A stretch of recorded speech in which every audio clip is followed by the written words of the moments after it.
হাইকোর্টে আইপ্যাক মামলার শুনানি। আইপ্যাক মামলায় এজলাসের নিয়ন্ত্রণ, মামলায় যুক্ত ছাড়া বিচারপতির এজলাসে প্রবেশ নিষেধ।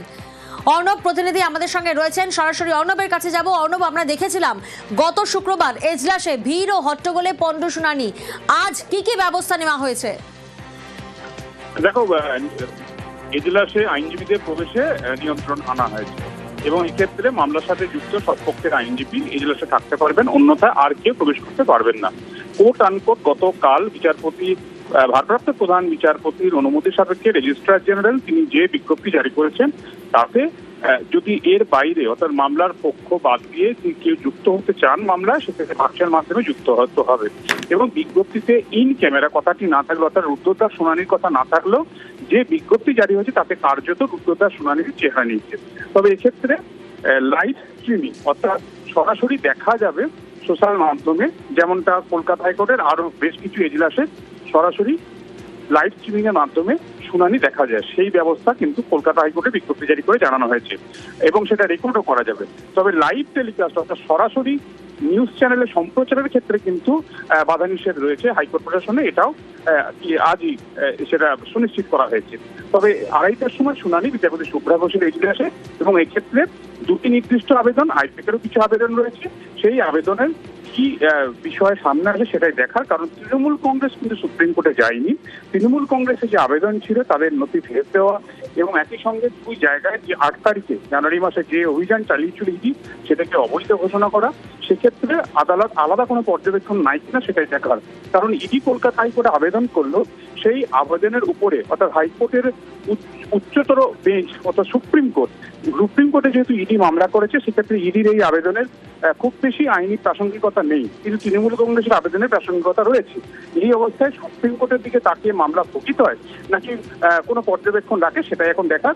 8 ঘন্টার মধ্যেই মামলা শুনানি শুরু, সেখানে বিষয়টি স্পষ্ট হবে। আজ বিচারপতি শুভ্রা ঘোষের এজলাসে সতর্কতা, মামলার সঙ্গে যুক্ত আইনজীবী ছাড়া এজলাসে মানা। কেন এই ব্যবস্থা নেওয়া হচ্ছে? কারণ গত শুক্রবার এই মামলার শুনানিতেই কলকাতা হাইকোর্টে বেনজির বিশৃঙ্খলা। দেখুন।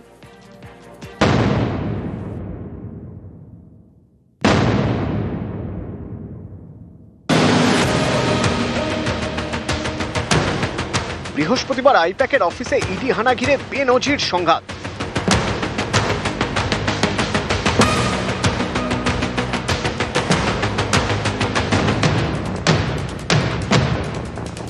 তৃণমূল এবং ইডি দুপক্ষই একে অপরের বিরুদ্ধে হাইকোর্টে। শুক্রবার সেই জোড়া মামলার শুনানিতেও বেনজির বিশৃঙ্খলা, ভিড়ে ঠাসা এজলাস। বিচারপতি শুভ্রা ঘোষ বারবার অনুরোধ করা সত্ত্বেও ভিড় কমেনি। পরিস্থিতি এমন জায়গায় পৌঁছয় যে শুনানি স্থগিত করে দিতে হয় বিচারপতিকে। তিনি জানিয়ে দেন তৃণমূল এবং ইডির দায়ের করা মামলার শুনানি হবে 14 জানুয়ারি। এক গুচ্ছ আবেদন নিয়ে কলকাতা হাইকোর্টে যায় ইডি। ইডি চায় বৃহস্পতিবারের ঘটনার তদন্ত করুক সিবিআই। ইডির অভিযোগ, মুখ্যমন্ত্রী এবং রাজ্য পুলিশের উপস্থিতিতে তাদের তদন্তে বাধা দেওয়া হয়েছে। আইপ্যাকের কর্ণধারের বাড়ি এবং অফিসের সমস্ত সিসি ক্যামেরার ফুটেজ সংরক্ষণ করে আদালতে পেশ করা হোক। সমস্ত নথি, ডিজিটাল ডিভাইস সহ ঘটনাস্থল সিল করা হোক। ইডির আধিকারিকদের রক্ষা কবচ দিতে হবে। ঘটনাস্থল থেকে নিয়ে যাওয়া নথি ফেরত দিতে হবে। পাল্টা ইডির বিরুদ্ধে একগুচ্ছ অভিযোগ তৃণমূলের। রাজ্যের শাসক দলের দাবি, ইডি অতি সক্রিয় হয়ে অভিযান চালিয়েছে, তৃণমূলের একাধিক গুরুত্বপূর্ণ নথি হাতিয়েছে। তাদের আবেদন, দলীয় নথি ফেরত দিক ইডি, এসআইআর সংক্রান্ত নথিও ফেরত দিক। এদিন সকালে বিচারপতি শুভ্রা ঘোষের এজলাসে বৃহস্পতিবারের ঘটনা নিয়ে দৃষ্টি আকর্ষণ করে জরুরি ভিত্তিতে শুনানির আর্জি জানায় ইডি। মামলায় মমতা বন্দ্যোপাধ্যায়কেও যুক্ত করার আবেদন জানায় কেন্দ্রীয় তদন্তকারী সংস্থা। আবেদন মেনে নেন বিচারপতি। সেই মতো ইডি এবং তৃণমূলের মামলার একসঙ্গে শুনানি হওয়ার কথা ছিল দুপুর 2:30 থেকে। তখনই ভিড়ের চাপে বেনজির বিশৃঙ্খলা তৈরি হয়, সেটাও আবার এজলাসের ভিতরে, যার জেরে শেষমেশ শুনানি স্থগিত করে দেন বিচারপতি। আজকে যে অর্ডারটা পাস হয়েছে সেটা হচ্ছে judicial order. 14th matter hearing করবে, এটা জুডিশিয়াল অর্ডার। সেই জুডিশিয়াল অর্ডার চেঞ্জ করা যায় না, এটা তো সবাই জানে, কিন্তু তা সত্ত্বেও ইডি মনে করে যে গোটা ভারতবর্ষ কিনে নিয়েছে, ওরা যা ইচ্ছা তাই করবে। Judicial order only can be changed if it is brought in the cause list, মানে daily list, on the day it is fixed, nothing more than that. এদিন ইডির হয়ে আদালতে উপস্থিত ছিলেন কেন্দ্রের deputy solicitor general Dhiraj Trivedi. তিনি অভিযোগ করেন দুপুর 1:30 নাগাদ তার হোয়াটসঅ্যাপ হ্যাক হয়ে যায়। নিউজ 18 বাংলা। আর এবার নজর রাখবো শুভেন্দু অধিকারীকে থানায় তলব। শুভেন্দু অধিকারীকে চাঁচল থানায় হাজিরার নোটিশ। 7 দিনের মধ্যে চাঁচল থানায় হাজিরার নির্দেশ। কিন্তু কি কারণে? সেবক প্রতিনিধি আমাদের সঙ্গে রয়েছেন। সেবক, একদমই দেখো, রাজ্যের বিরোধী দলনেতা শুভেন্দু অধিকারী তাকে চাঁচল থানায় তলব করা হলো। গত 2 জানুয়ারি মালদাহের চাঁচলের কলম বাগানে তিনি সভা করেন। সেই সভায় অবসরপ্রাপ্ত আইপিএস মালদা জেলা তৃণমূলের সহসভাপতি প্রসূন বন্দ্যোপাধ্যায়কে উদ্দেশ্য করে তিনি আপত্তিকর মন্তব্য করেন, এমনটাই অভিযোগ। এই অভিযোগ নিয়ে চাঁচল থানায় ওই দিনই অভিযোগ দায়ের করেছিলেন প্রসূন বন্দ্যোপাধ্যায়। শুধু তাই নয়, সভাতে তিনি আপত্তিকর এবং প্ররোচনামূলক বা উস্কানিমূলক বক্তব্য অভিযোগের ভিত্তিতেই বিরোধী দলনেতা শুভেন্দু অধিকারী তাকে 7 দিনের মধ্যে মালদার চাঁচল থানায়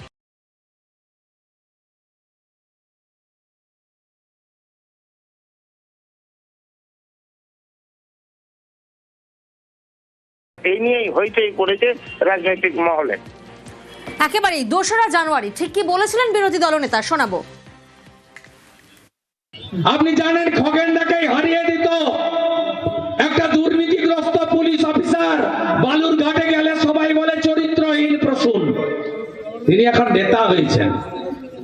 সেদিন খগেন মুর্মুর কাউন্টিং এজেন্টদেরকে কাউন্টিং এর আগের দিন এই প্রসূন এটা ডাকাত লম্পট চরিত্রহীন ইয়াসিনকে নিয়ে গিয়ে লুট করতে গেছিল।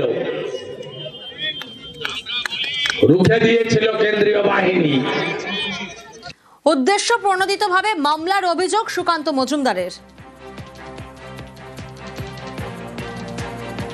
পলিটিক্যাল মঞ্চ থেকে বলা একটা বিষয়, এটাকে নিয়ে মামলা কেউ করতেই পারে, সেটা হচ্ছে কোর্টে গিয়ে আমার সম্মানহানি হয়েছে এই মামলা কেউ করতে পারে, কিন্তু পুলিশের কাছে এই এফআইআর কেন করা হলো, তার উদ্দেশ্য কি বোঝা যাচ্ছে। এবং যেহেতু একসময় যে ব্যক্তি সম্পর্কে বলা হয়েছে সেই ব্যক্তি মালদা সহ এই বিস্তীর্ণ এলাকায় ডিআইজি ছিলেন, আমার মনে হচ্ছে তার পুরনো পদের তিনি অপব্যবহার করছেন। যে কেউ পুলিশে অভিযোগ করতেই পারেন, তোপ জয়প্রকাশের। সুকান্ত মজুমদার একটু পড়াশোনা করেছেন জীববিদ্যা নিয়ে। তিনি ভারতীয় আইনের পরিধি নিয়ে হঠাৎ এত মাথা ঘামাতে শুরু করলেন কেন? ডিআইজি ছিলেন বলে শুভেন্দু অধিকারীর অধিকার হয়েছিল তাকে অপমান করার। অপমান করবেন, তারপর আমি ডিআইজি ছিলাম তাই পুলিশ অভিযোগ করতে পারবো না? এটা কি ধরনের কথা? যে কোনো নাগরিক পুলিশে অভিযোগ করতে পারে। পুলিশ সেটা তদন্ত করে কোর্টে পেশ করবে, কোর্ট তারপর দেখবে। এটা সুকান্ত মজুমদারের না গ্রহণেরই বা দরকার কি? গম্ভীর মুখে অদ্ভুত বাজে কথা বলারই বা দরকার কি? 21-এর বিধানসভা নির্বাচন এবং 24-এর লোকসভা ভোট, আইন শৃঙ্খলায় নজরদারি এবং বুথের বাইরে কেন্দ্রীয় বাহিনী মোতায়েন করেও লাভ হয়নি বিজেপির। এবার বুথের ভিতরেও কেন্দ্রীয় বাহিনী চায় তারা। কলকাতা হাইকোর্টে মামলা করলেন শ্রমিক ভট্টাচার্য।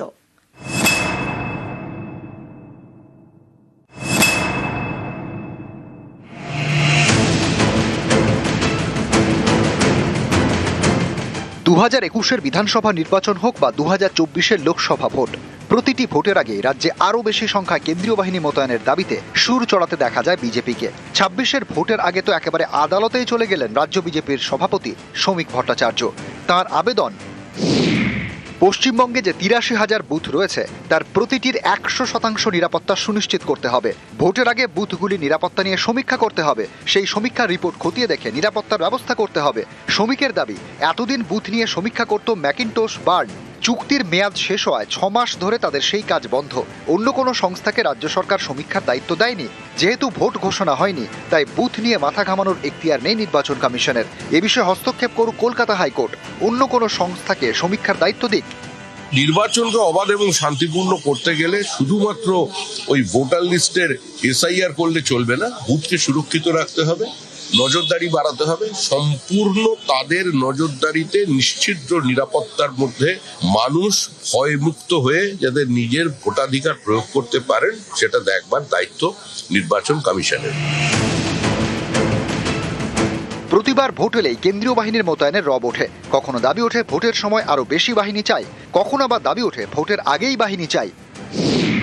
পশ্চিমবঙ্গে 2021-এর বিধানসভা ভোটে 1100 কোম্পানির বেশি কেন্দ্রীয় বাহিনী মোতায়েন করা হয়, সংখ্যায় 1 লক্ষেরও বেশি। 2024-এর লোকসভা নির্বাচনে বঙ্গে মোতায়েন কেন্দ্রীয় বাহিনীর সংখ্যা ছিল 1094 কোম্পানি, এক্ষেত্রেও 1 লক্ষের বেশি। বুথের ভেতরে নজরদারির জন্য ওয়েবকাস্টিং এর ব্যবস্থাও ছিল। 21-এর বিধানসভা ভোটে 100%-এর কিছু কম বুথে ওয়েবকাস্টিং ছিল। 24-এর লোকসভা ভোটে 100% বুথে ছিল ওয়েবকাস্টিং। গত লোকসভা ভোটে প্রতিটি বুথের বাইরে কেন্দ্রীয় বাহিনী মোতায়েন করা হয়েছিল, 200 মিটার দূরে রাখা হয়েছিল রাজ্যের পুলিশকে। এরপরেও ভোটের 22 গজে সফল হতে পারেনি বিজেপি। 26-এ আবার বিধানসভা ভোট, এবার বুথের ভেতরেও কেন্দ্র বাহিনী চান দিলীপ ঘোষ। বারবার ডিমান্ড করেছি যে বুথের মধ্যে যাতে সেন্ট্রাল ফোর্স থাকে। তো যদি এটা হয় তাহলে পশ্চিমবাংলার মানুষ যারা ভয়ে ভোট দিতে যান না তারাও দিতে যাবেন, ভোটের পার্সেন্টেজ বাড়বে এবং লোকে নির্ভয়ে ভোট দিতে পারবে। তাহলে টিএমসির পক্ষে টেকা মুশকিল আছে। কেউ বলছেন বুথের ভিতর কেন্দ্রীয় বাহিনী চাই, কেউ বলছেন এখনই বাহিনী নিয়োগ করা হোক। গণতন্ত্রকে হত্যাকারী প্রয়াস ভারতীয় জনতা পার্টি মেনে নেবে না। প্রয়োজনে যদি এখন থেকে কেন্দ্রীয় বাহিনী নামাতে হয়, এখন থেকে কেন্দ্রীয় বাহিনী নামাতে হবে। ভোটের ময়দানে চড়া সুর, এবার আবেদন হাইকোর্টে। ভোটে এর প্রভাব কতটা পড়বে? মাস্টারমশাই ফোন করেছেন, আপনি ঠিক বলেছেন, বুথের মধ্যে সেন্ট্রাল ফোর্স রাখুন, ভোট দেবে পশ্চিমবাংলার যারা ভোটার তারা। তারপরে যদি জিতে আসে টিএমসি তাহলে মানবো, হ্যাঁ, মানুষের জাজমেন্ট। নিউজ 18 বাংলা। দিকে দিকে আমরা দেখেছি হিয়ারিং এ নানা রকম ভাবে হয়রানি হতে হয়েছে, সেই অভিযোগ সামনে এসেছে। আর এবার আপনাদের দেখাবো হিয়ারিং এ গেছেন বিশেষভাবে সক্ষম দম্পতি। আলিপুরদুয়ারের এই ছবি, বৃদ্ধ বৃদ্ধা, চরম হয়রানি, জন্ম থেকেই দেখতে পান না বৃদ্ধ স্ত্রী, তিনি কথা বলতে পারেন না, আর দুজনকেই এসআইআর শুনানিতে ডাক। কমিশনের ভূমিকায় ক্ষোভ বৃদ্ধ দম্পতির।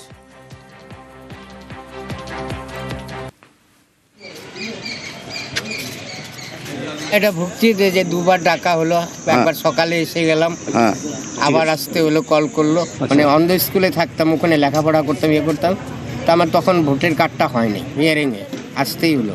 বাড়িতে হওয়ার কথা তো, আমাকে তো আসতেই হলো, দেখা যায়। কতটা হয়রানির শিকার হতে হচ্ছে আপনারা দেখলেন। বিশেষভাবে সক্ষম দম্পতি, তাকে আসতে হয়েছে। এখানেই শেষ নয়, অগ্নিদগ্ধ হয়েও হিয়ারিং এ চূড়ান্ত ভোগান্তি ইসলামপুরের বৃদ্ধার। আগুন পোহাতে গিয়ে অগ্নিদগ্ধ হন এই বৃদ্ধা। পা, কোমরের বেশিরভাগ অংশই ঝলসে যায়, কিন্তু তারপরেও তাকে আসতে হয়েছে হিয়ারিং এ।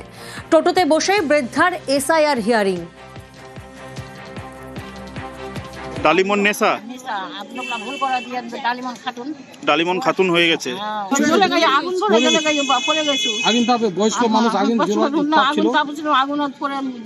চলে গেছেন। তো আপনার তো বাড়িতে হওয়ার কথা ছিল না? বাড়িতে বেলা ওরা তো ওরা কথা বলে না, কথা ওই ডাক্তারের সাথে বিকেলে আসেন, ফের মোর ছলা কথা দেয়া দিলাম নাই, ঠিক হাজির নিয়ে দিলাম। ফের কোনো তো এখানে আসার জন্য বলছে বিডিও অফিসে? টোটো তো করে আসছেন, কষ্ট হচ্ছে না আপনার?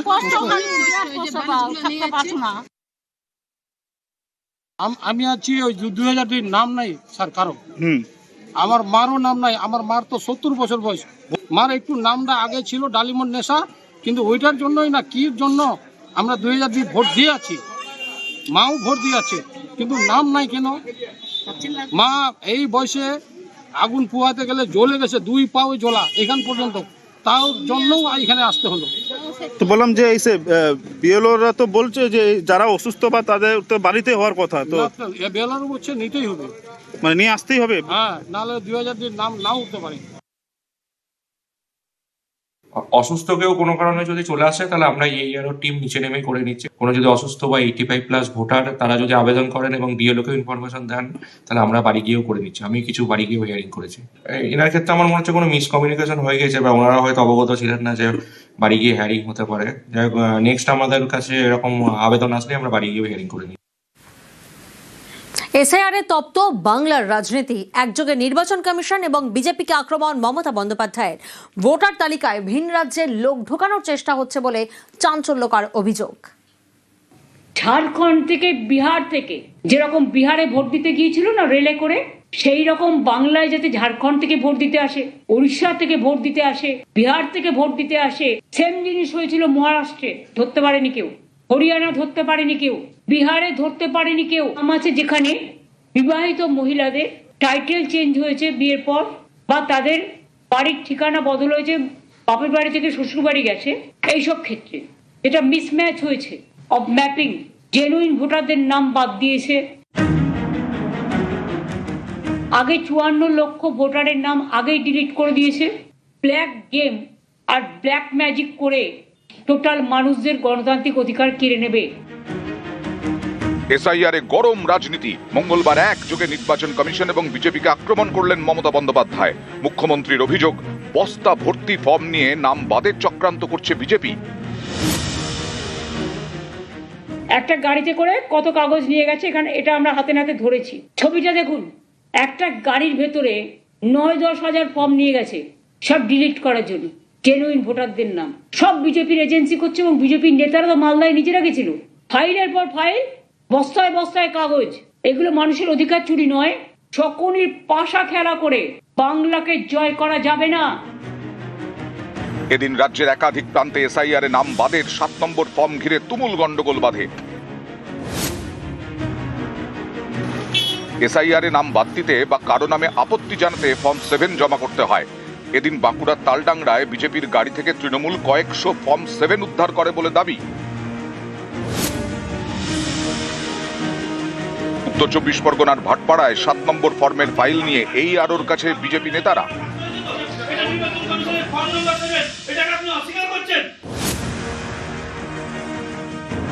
মালদার হবিবপুরে নাম বাদ দেওয়ার 5000 ফর্ম নিয়ে প্রশাসনিক ভবনে ধর্নায় বিজেপির জেলা পরিষদ সদস্যরা।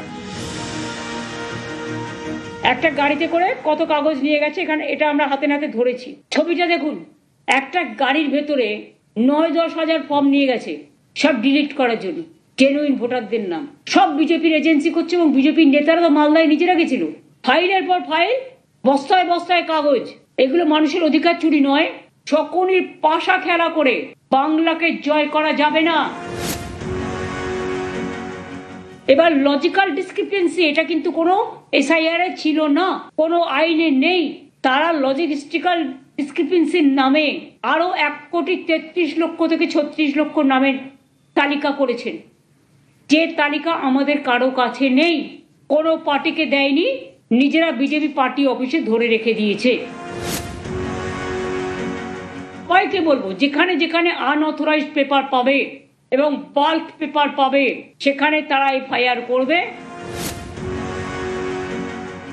যখন হিয়ারিং করছে তখন কিন্তু বিএলএ ঢুকতে দিচ্ছে না। বিএলএ 2 ঢোকার কথা ছিল, কিন্তু যেহেতু বিজেপির বিএলএ 2 নেই, সেই জন্য BLA 2s are not allowed, এবং দ্যাট মিনস এআই কে দিয়ে ডিলিটটা করানো হয়েছে বিজেপি পার্টি থেকে। এসআইআর এর পদ্ধতিগত ত্রুটি এবং সাধারণের হয়রানির অভিযোগে ইতিমধ্যেই নির্বাচন কমিশনে 5টি চিঠি দিয়েছেন মুখ্যমন্ত্রী। শেষ চিঠিটি দেন সোমবার। এর পরের দিনই ফের এসআইআর ইস্যুতে মমতা বন্দ্যোপাধ্যায়ের চড়া সুর। আগে 54 লক্ষ ভোটারের নাম আগেই ডিলিট করে দিয়েছে। ব্ল্যাক গেম আর ব্ল্যাক ম্যাজিক করে টোটাল মানুষদের গণতান্ত্রিক অধিকার কেড়ে নেবে। নিউজ 18।